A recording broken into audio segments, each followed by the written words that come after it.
Hey y'all, thank y'all for clicking on this video. Y'all already know what's finna go down. We got a story time coming up, and that's just period. For all my friends that know me, they know I tell the best story times, even though I make them long for no reason. Y'all do not get on my hair, because next time I get on here, we will have a whole new hairstyle. I just came from Miami, turned up too much, hair look too bad, but I'm gonna pop out with this story time for y'all. Anyway, if this don't have an intro or outro, I could not find it. I haven't been on YouTube in over a year and something. I just want to tell this story time because I realized, I really don't have a lot of people to like talk to tell these story times with all this crazy stuff be happening in my life. But guess what, child? Guess what? I'm gonna tell YouTube. Period. Let me just go ahead and say, the regular little YouTube stuff that everybody always say. This story is not to be vendetta against somebody. It's not to make fun of somebody. It's not to hurt nobody's feelings. Yes, it's a recent story time, but I'm telling this story time because, it is what it is. It happened, it's in the past. It is what it is.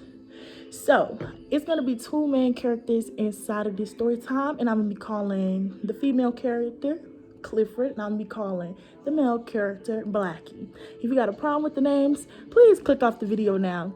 If you are a person that is in this video and you do not like the name already off the rip, click off the video. Because I'm just going to tell what happened to me and what happened to me. If you have a problem with it, you're going to make your own video and you're going to tell your side.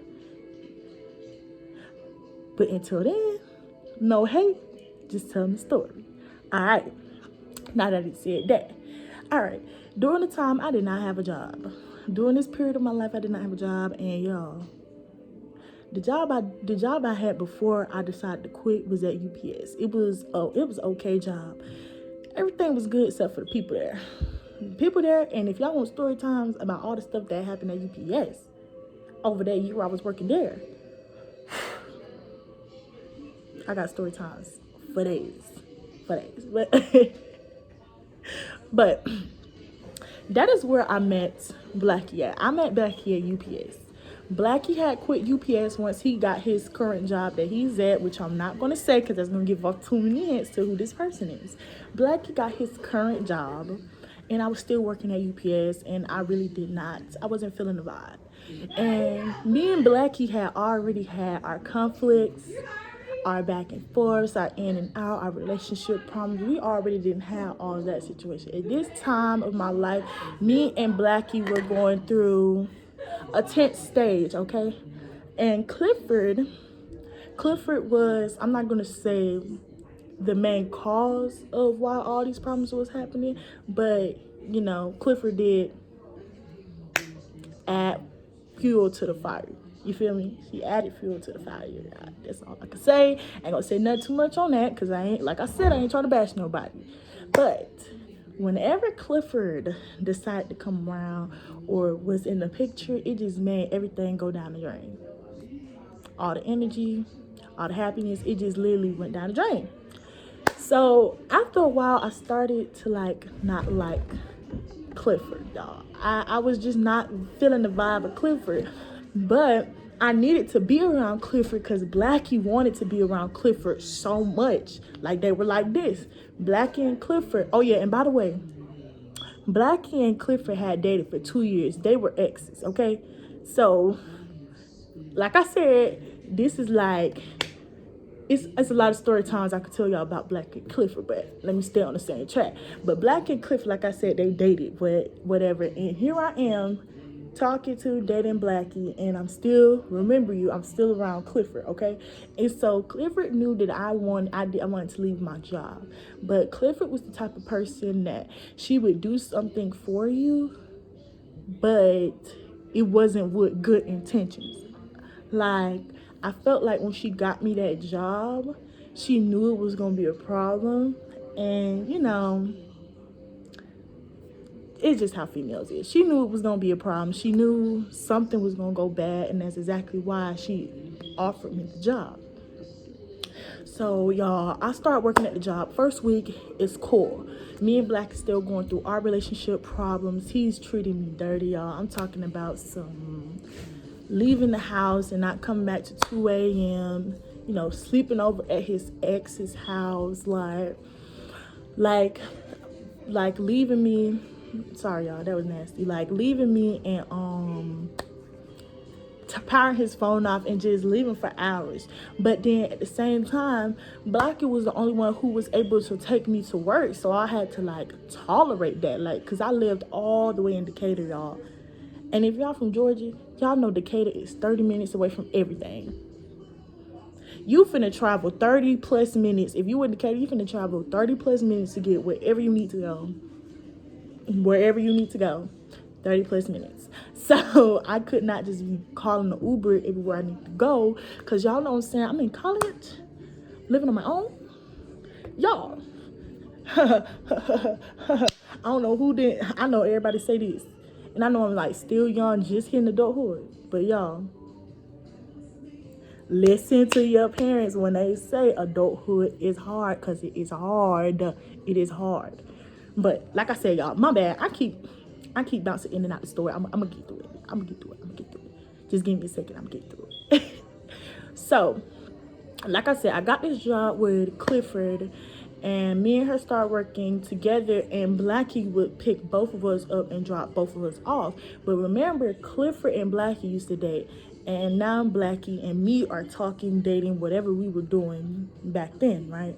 And I'm not gonna lie, it was really getting to me that, like, you know, it would get to any female that the boy that you're currently talking to is still talking to his ex, regardless if now they are friends or whatever it is, or however they was kicking it. It would bother you. But I knew what they were doing. That's why it was bothering me so much. Anyway, so at this traveling job, like we would get on this big coach bus, and we would go around, and we would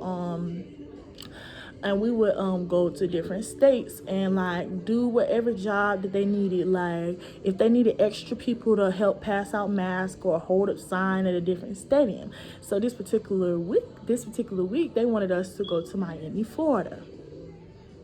All right, they wanted us to go to Miami, Florida. The last time I had went on one of these trips, I was heartbroken. I was crying and stuff because it's something that Blackie had did. He had really hurt my feelings, y'all.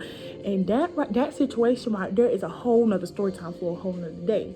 But what ended up happening during that, which is a whole different story time, not trying to make this video 50 minutes long, but what happened during that first Miami trip, basically Clifford took all that information from that first Miami trip and went and told Blackie that I was telling everybody on the bus our business about what we were doing, like our relationship status and all this other childish stuff.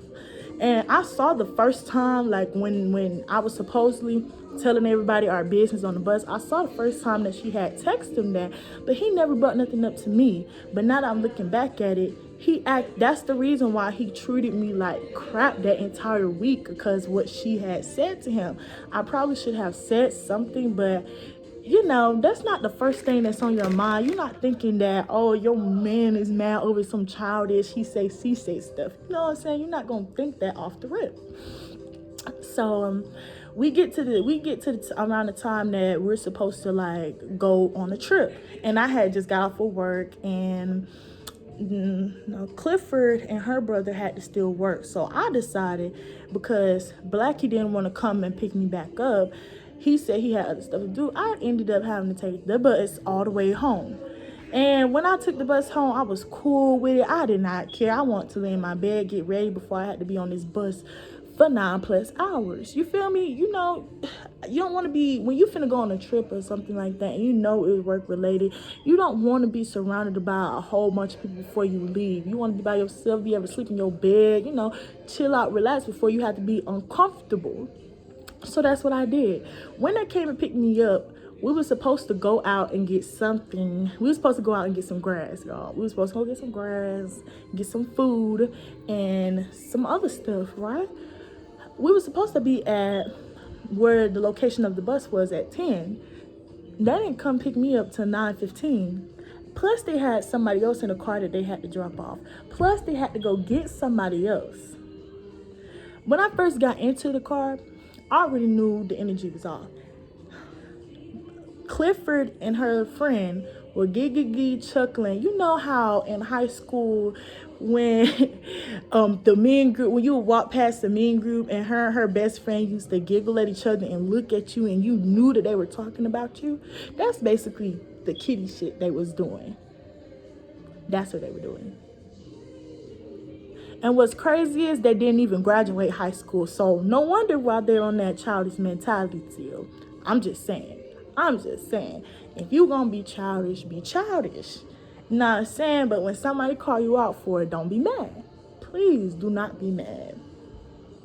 So y'all, the whole energy is off. I end up texting Blackie because now I got an attitude. I'm like, everybody in the car got an attitude with me and I didn't do nothing to nobody. Because remind you, this is before I was thinking, oh, it was because that text message she had sent to him last week. I wasn't thinking about that. I'm just thinking like, why does everybody have an attitude with me? What did I do? And so I end up texting him, keep me away from all of your friends. I don't want to talk to none of your friends because all of them, they got me messed up. They got an attitude with me? For what? I don't even know. I don't even know y'all. For real, I don't know y'all. So for y'all to have an attitude with me, I got a problem now. Because I'm the coolest, chillest, calmest person that you could be around until you start to press those buttons. And then that's when you get the crazy me.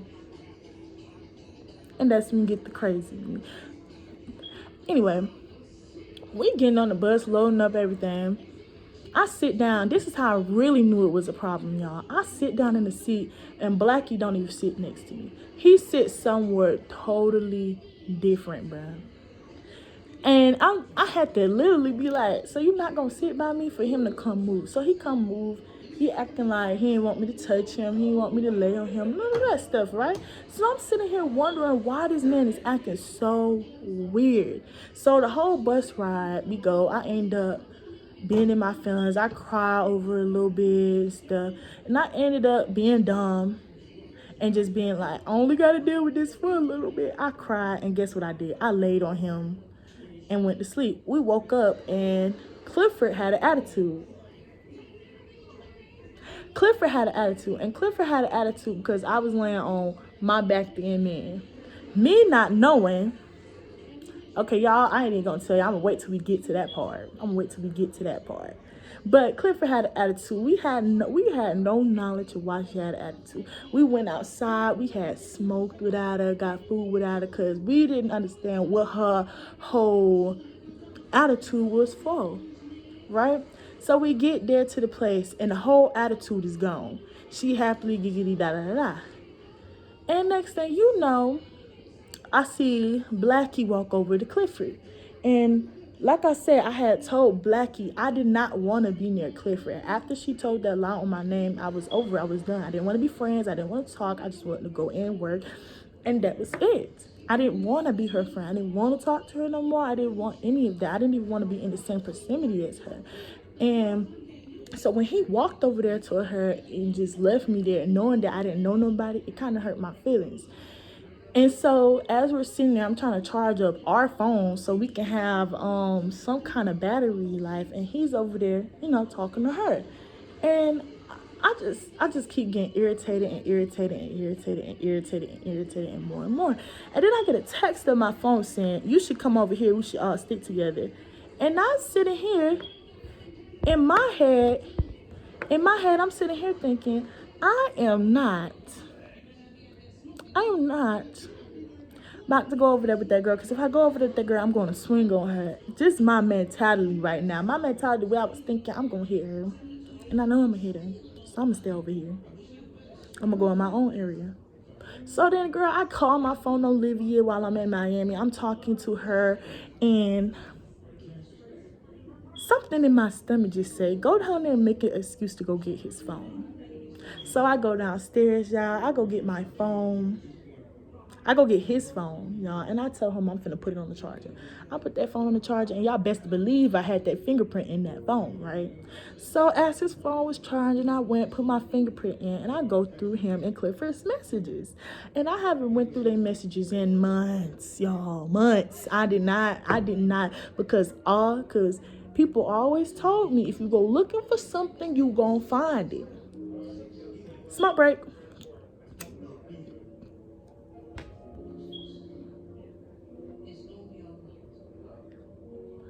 told me, if you looking for stuff, you're gonna find it, right? Y'all, I went in that phone and I got my little heart broken into millions of pieces. In those text messages, I just basically seen them telling each other that they loved each other, that they want to be together, that you know, what about me? What about Kiera? Like it was just like very descending and it was very condescending because it made me feel like I just got played.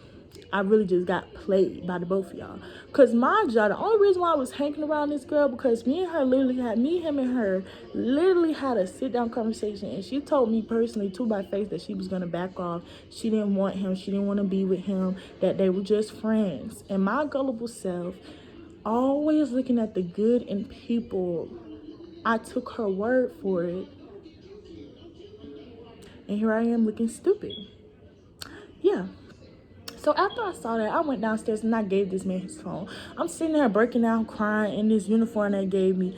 And I just realized, I'm like, I'm done. Like, I'm done with this relationship. I'm done with him. I'm done. I don't want him no more. I don't want to be in this relationship no more. I don't want to work here no more.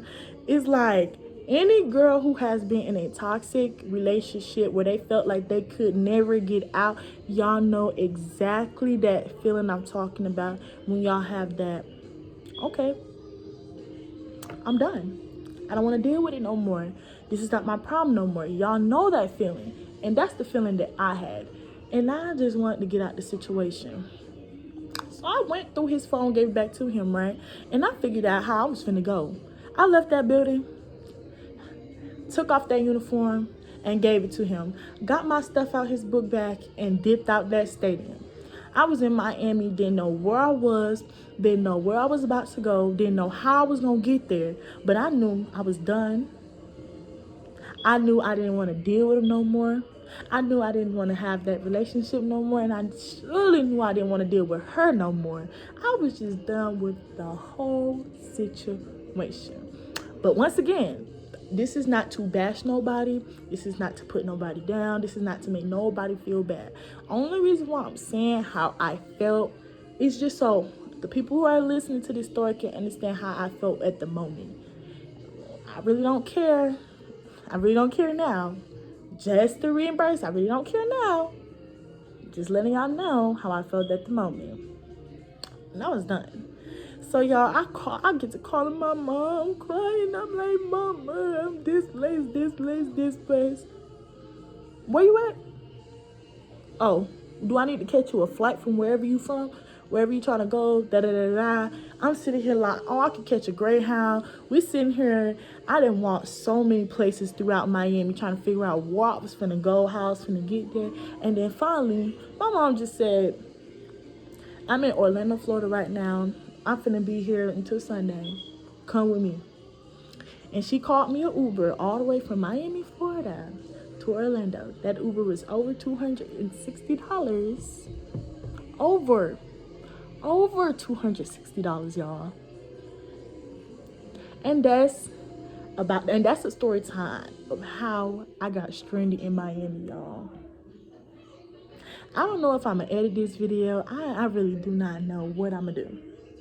I think I'm just gonna put it out just like this. And if y'all don't like it, y'all don't like it. I'm still gonna post videos the way I like it and the way I wanna post them. So I really do hope you guys like this story time. Like, comment, and subscribe. And follow me on Instagram at chocolate.kiki so that you can catch the next poll I do for the next story time I put up on here, you guys. But that's it. Love you lot.